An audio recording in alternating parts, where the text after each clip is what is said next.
آج محرم کی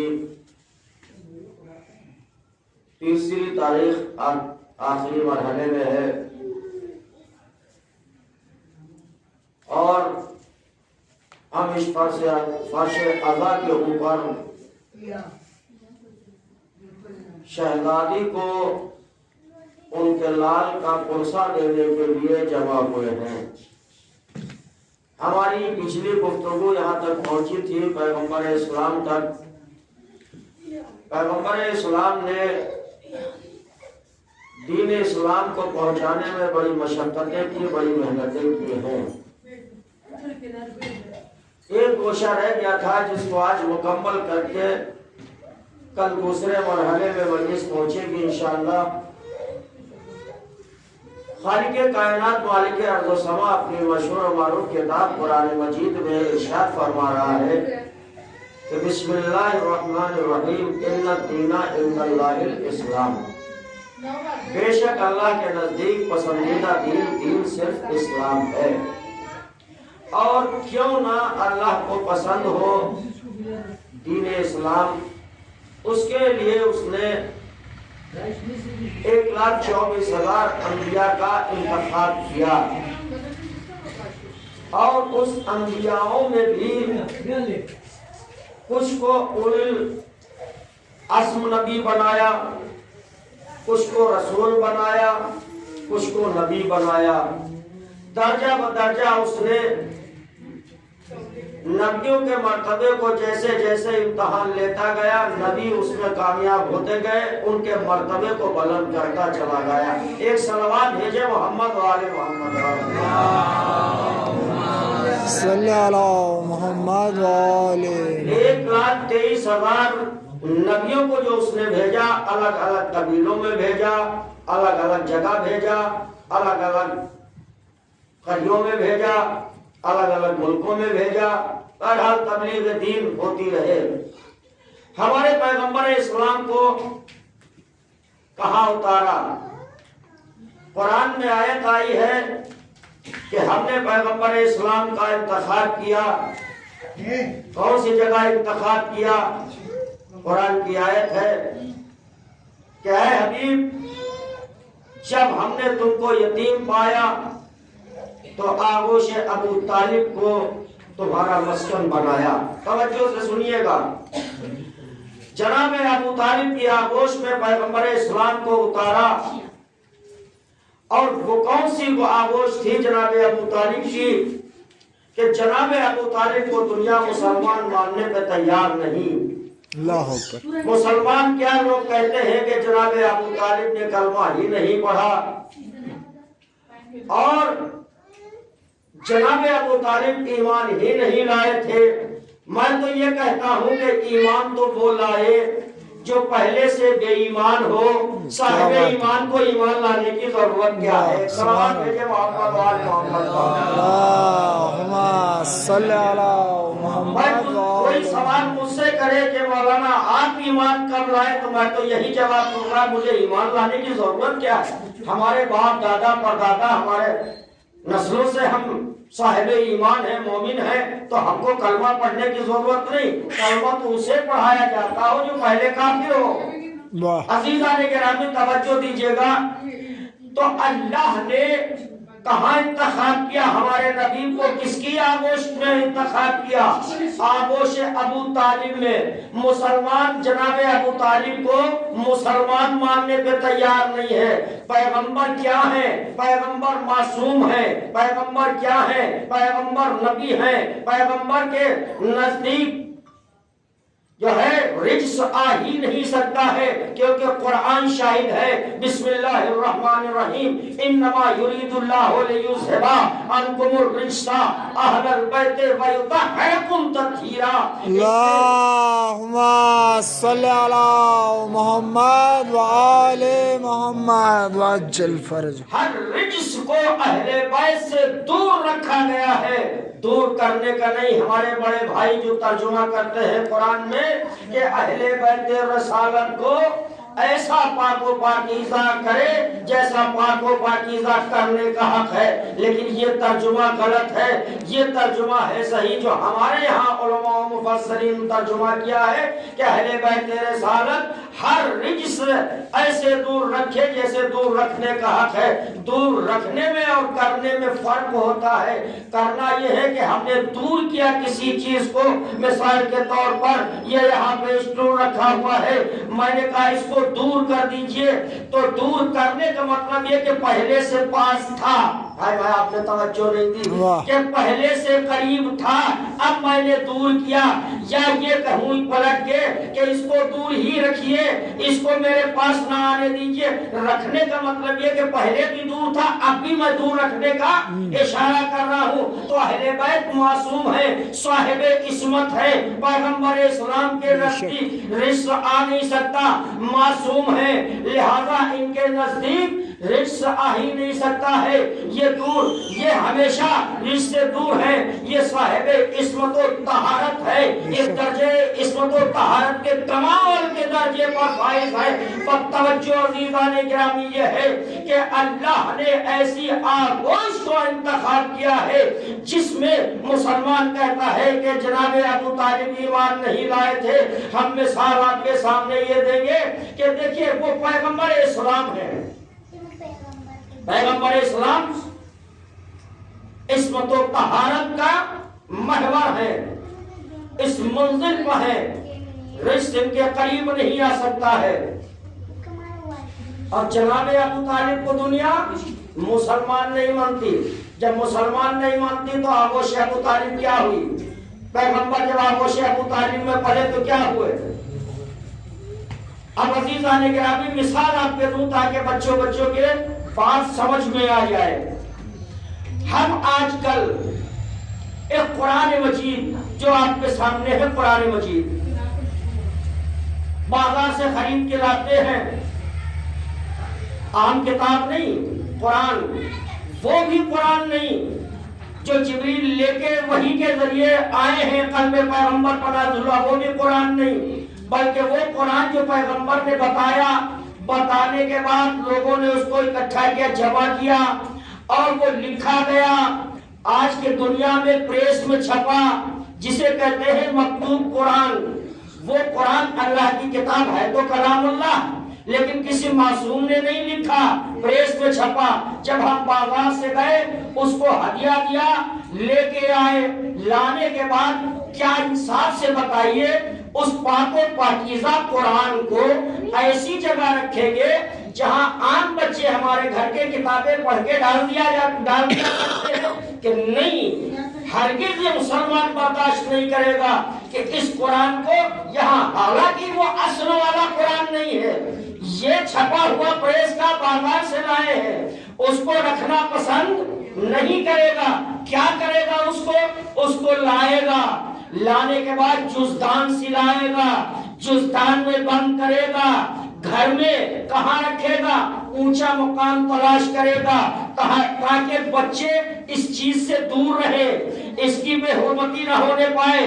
یہ قرآن پاک ہے، توجہ نہیں فرمائی آپ نے، یہ قرآن پاک ہے۔ جب مجھ جیسا جاہل انسان قرآن صامت کو اس کی پاکیزگی جانتے ہوئے یہ جانتا ہے کہ اس قرآن کو کہاں رکھے، گھر میں کس مقام پہ رکھے، اس کی طہارت کیا ہے، اس کی عظمت کیا ہے، اس کی فضیلت کیا ہے، جب مجھ جیسا جاہل انسان جانتا ہے پاک و پاکیزہ چیز کو رکھا جائے تو کہاں رکھا جائے، تو اب وہ اللہ سب کا خالق ہے جس کے سینے میں قرآن اتر رہا ہے، جس کے سینے میں جبریل نے لا کے قرآن کو دیا ہے۔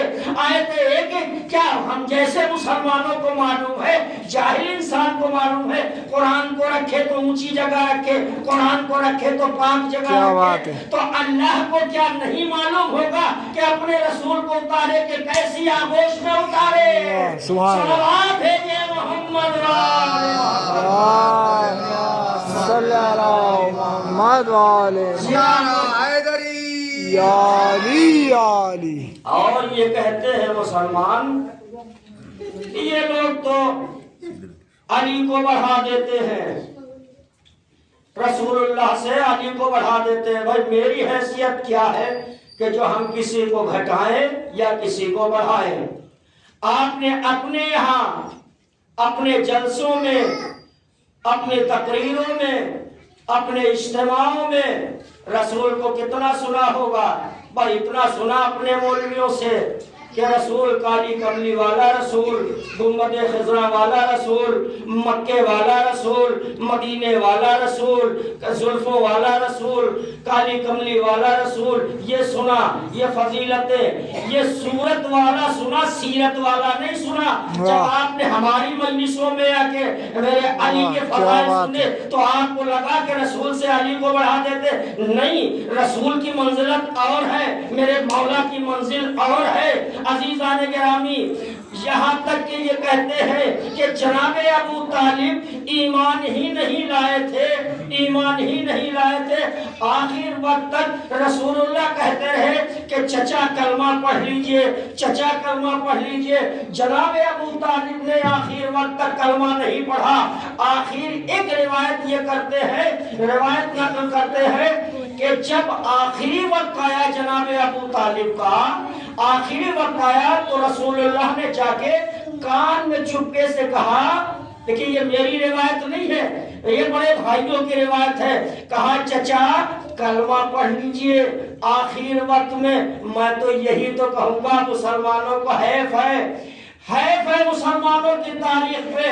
بھائی دیکھیں مثال میں دے رہا ہوں کہ آپ اتنے بڑے مجمع میں کسی بچے سے کوئی تیز سے کوئی بات کہے، کوئی تیزی سے کہے فلاں یہ ایسا کام کر دو، کوئی بچہ سنے گا، حالانکہ آواز اتنی تیز تھی پورے مجمع نے سنی، مگر کوئی غور کرے گا، کوئی نہیں غور کرے گا، لیکن وہ بات ٹال بھی دے گا۔ لیکن اگر کسی کو آپ علیحدہ وہاں سے بلا کے یہاں پہ کوئی کان میں بات کہے تو نہ دیکھنے والا بھی دیکھے گا کہ کیا کہہ رہا ہے۔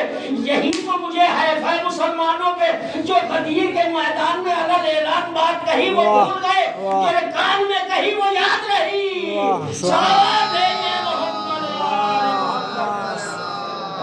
محمد وآل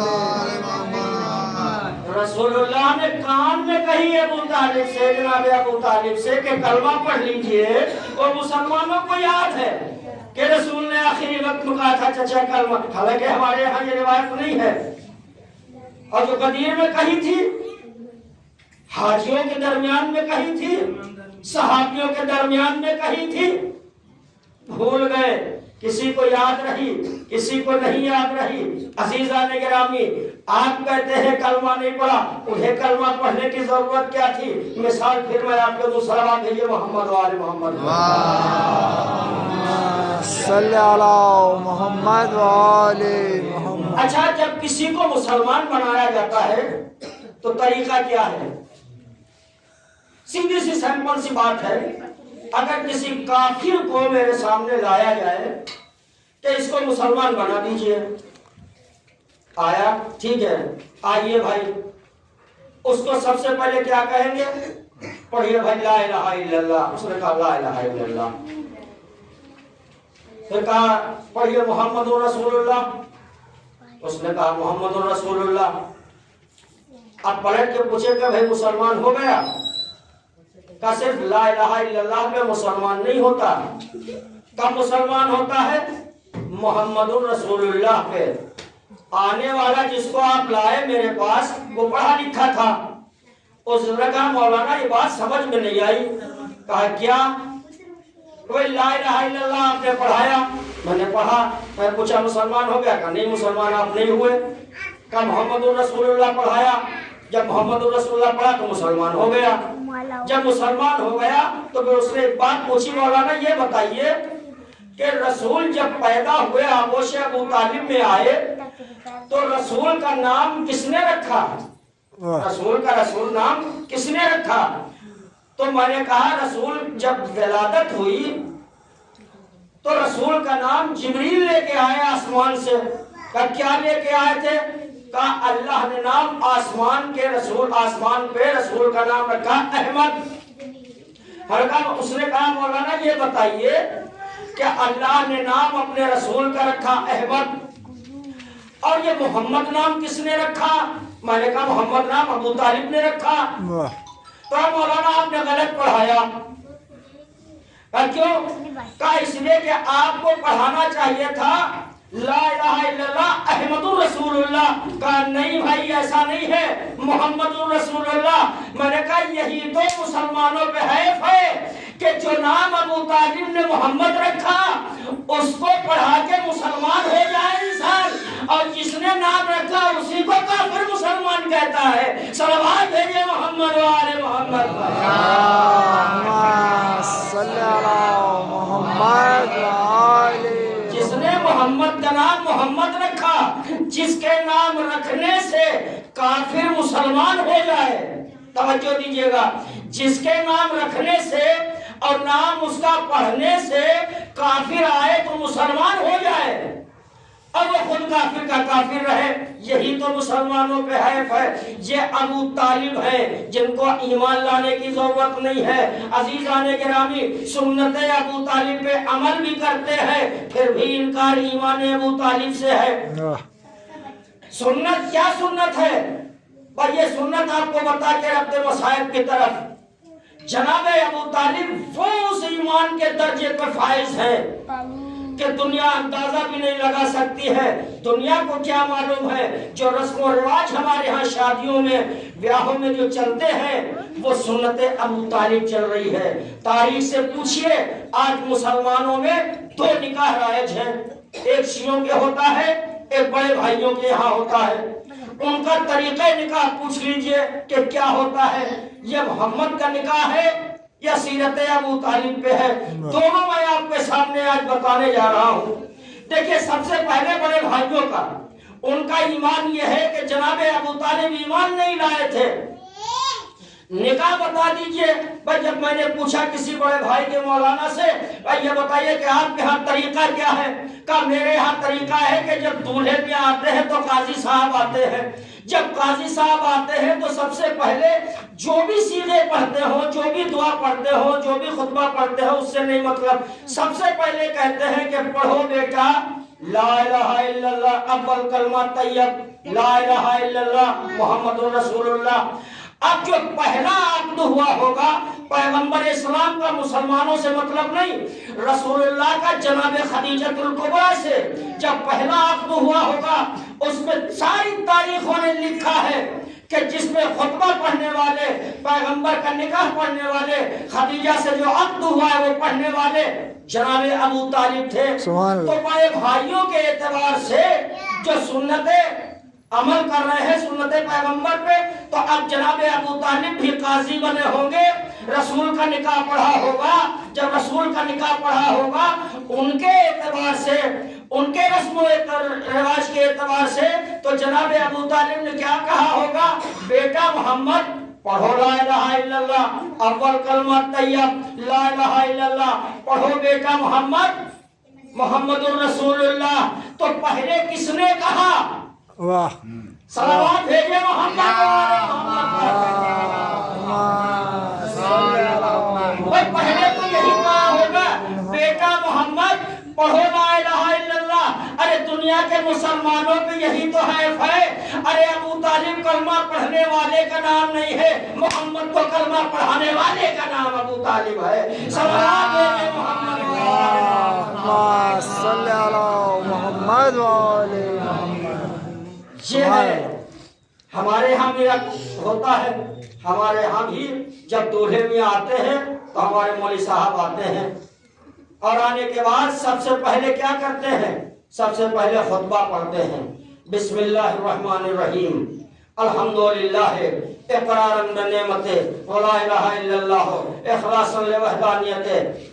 جب ہماری رسم و رواج کے اعتبار سے جناب ابو طالب نے پیغمبر کا نکاح پڑھا ہوگا، اور پیغمبر کا یہ بھی آپ کو بتا دوں کہ پیغمبر کا نکاح کتنا 23 سال کی عمر میں ہوا ہے، اور لوگ کہتے ہیں، مسلمان کہتے ہیں کہ آپ کو نبوت ملی 40 سال میں، قرآن آیا 40 سال میں۔ ابھی قرآن کی ابتدا نہیں ہوئی، قرآن ابھی نازل نہیں ہوا پیغمبر پہ، کیونکہ 23 سال کی عمر میں شادی ہو رہی ہے، اور قرآن آئے گا 40 سال کی عمر میں، قرآن ملا 40 سال میں، نبی بنے ہیں 40 سال۔ میں نہیں کہہ رہا، یہ بڑے بھائیوں کا نبی بنے 40 سال کی عمر میں، ان سے یہ پوچھنا چاہتا ہوں کہ 23 سال کی عمر میں ابھی قرآن تو نازل ہوا نہیں، ابھی حدیث تو آئی نہیں، نبی تو ہے نہیں، ان کے کہنے کے مطابق نبی تو ہے نہیں۔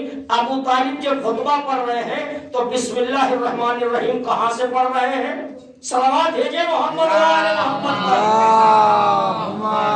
صلی علی محمد۔ قرآن نازل نہیں ہوا ہے تو جناب ابو طالب جو پڑھ رہے ہیں بسم اللہ الرحمن الرحیم الحمدللہ رب العالمین، بے قرآن کے ابتدا بسم اللہ سے ہے، الحمدللہ رب العالمین سے ہے، تو جب ابو طالب بسم اللہ الرحمن الرحیم پڑھ رہے ہیں، الحمدللہ رب العالمین پڑھ رہے ہیں، تو یہ کہاں سے پڑھ رہے ہیں؟ بڑے بھائی مسلمان بھی نہیں مانتے کہ انہوں نے کلمہ نہیں پڑھا۔ ہمارے عقیدے کے اعتبار سے ابو طالب اس ذات کا نام ہے کہ جو لوح محفوظ پر قرآن ہے، ابھی نازل ہونا شروع نہیں ہوا۔ ابو طالب ان کے ذات کو کہتے ہیں کہ جو زمین پر بیٹھ کے لوح محفوظ کا مطالعہ کرتے ہیں۔ صلوات بھیجے محمد صلی علی محمد وعلی محمد۔ یہ ابو طالب کی شخصیت ہے۔ لوگ کہتے ہیں کہ ابو طالب ایمان ہی نہیں لائے، ایمان تو وہ لائے جو پہلے سے وہ ایمان ہو، صاحب ایمان۔ اور جناب ابو طالب، وہ ابو طالب کی شخصیت اسلام کے لیے جتنی قربانی جناب ابو طالب نے دی ہے کسی نے نہیں دی، اور عورتوں میں جتنی قربانی جناب خدیجۃ الکبریٰ نے دی ہے اتنی کسی نے قربانی نہیں دی۔ جتنی دولت خرچ ہوئی ہے دین اسلام کے اوپر ساری خدیجۃ الکبریٰ کی خرچ ہوئی ہے، اور شروع سے لے کر پیغمبر کی نصرت سے لے کر کے اور سرزمین کربلا تک جو بھی خون بہا ہے، کام آئی ہے دین اسلام کے لیے، وہ جناب ابو طالب کی محنت تھی، ابو طالب کا خون تھا، ابو طالب کی طاقت تھی، ابو طالب کا ابو طالب کا شجرہ کام آیا ہے دین اسلام کے لیے، اسی لیے آغوش ابو طالب کو چنا، آغوش ابو طالب کو پروردگار نے اس لیے چنا ہے۔ اچھا اور کوئی آغوش نہیں تھی پیغمبر کو اتارنے کے لیے؟ دیکھیں سب سے بڑی ذات اللہ کی ہے، اس سے بڑی ذات کسی کی نہیں ہو سکتی، ان سے کمتر ذات رسول اللہ کی ذات ہے۔ اتنی افضل و اعلیٰ ذات ہے جس کو اللہ نے انتخاب کیا، آغوش ابو طالب کو انتخاب کیا۔ اس کے بعد جو ایک ہی نور کے دو ٹکڑے ہیں، مولا کائنات کی ذات، یا تو ان کو وسیع کہہ لیجئے، داماد کہہ لیجئے، رسول کا بھائی کہہ لیجئے، ان کو کہاں اتارا؟ ان کی ولادت کہاں ہوئی؟ خانہ کعبہ میں، یعنی رسول اللہ کی افضل ذات، ان کی ولادت ان کو رکھا آغوش ابو طالب میں، مولا کائنات کو افضل اپنا گھر دیا، کون سا؟ خانہ کعبہ۔ تو اب مسلمانوں یہ ماننا پڑے گا، یا تو سب سے افضل و اعلیٰ گھر اللہ کا کعبے میں، اللہ کا کعبہ ہے جس میں علی کو اتارا، اس سے بڑھ کے کوئی کعبہ کوئی گھر نہیں ہو سکتا فضیلتوں میں، اور پیغمبر کو جو اتارا آغوش ابو طالب، اب تو ماننا پڑے گا آغوش ابو طالب کعبے سے عظمت کم نہیں ہے، برابر ہے۔ صلوات بھیجے محمد وآلہ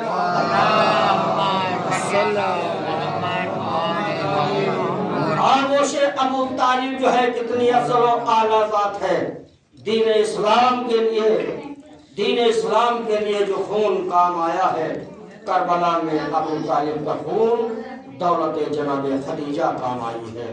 بس عزیزان گرامی، آج 3 محرم ہو گئی ہے، 2 محرم کو حسین والد کربلا ہوئے، تیسری محرم سے لشکر آنا شروع ہو گئے، زمین کربلا فوجوں سے لرزہ بر اندام تھی، خیمے ہٹائے گئے، ادھر سے معلوم ہوا سیدانیوں میں کبھی شمر کا لشکر آ رہا، معلوم ہوا کہ 10,000 کا لشکر ہے۔ کون ہے یہ؟ حسین کے خون کے پیاسے ہیں۔ سیدانیاں گھبرا جاتی ہیں، کبھی کسی کا پسرے 7 کا لشکر آ رہا، کتنے کا لشکر آ رہا ہے، 15,000 کا لشکر آ رہا ہے، کبھی کسی کا لشکر آ رہا ہے، کبھی کسی کا لشکر آ رہا ہے۔ ہاں آزاداران مظلوم کربلا، آپ عورتوں کے دل کو تو جانتے ہیں، بہت موم دل ہوتا ہے، بہت جلدی گھبرا جایا کیا کرتی ہے۔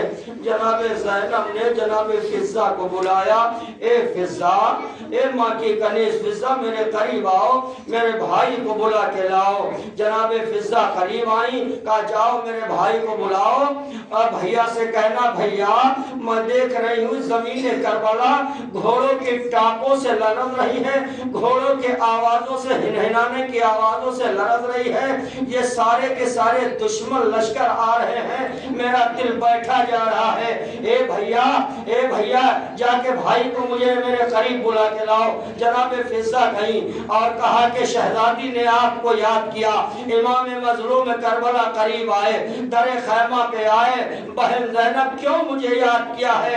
بھیا اس لیے میں نے یاد کیا ہے کہ ظالموں کے آنے سے میرا دل بیٹھا جا رہا ہے، مجھے دل کو سکون نہیں ہو رہا ہے، کبھی شمر اپنا لشکر لے کے آ رہا ہے، یہ سب کے سب تمہارے خون کے پیاسے ہیں۔ اے بھیا کوئی تمہارا حامی و مددگار ہو، اس کو بھی خط لکھ کے بلاؤ، تم نرگہ آدھا میں گھر چکے ہو، تم بھی بلاؤ، کوئی دوست ہو، شاید اشارہ کیا ہوگا، میرا مہلت سمجھ گیا ہوگا، میری بہن زینب کس کی طرف اشارہ کر رہی ہے۔ آئے خیمے میں، قلم و کاغذ لیا، لینے کے بعد خط لکھنا شروع کر دیا۔ آزادار ہو، آپ سمجھ گئے ہوں گے امام مظلوم کربلا ارے کس کے لیے خط لکھ رہے ہیں؟ بل لکھا اے الغریب الحسین من الغریب الحسین، ارے حسین غریب کی طرف سے ایک خط ہے، کس کے نام؟ رجل فقیہ حبیب ابن مظاہر کے نام خط لکھ رہے ہیں۔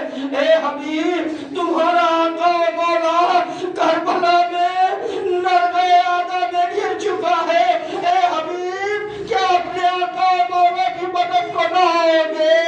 بس اتنا لکھنا تھا۔ لکھنے کے بعد شہزادی آگے بڑھی، اے میرے ماں جائے،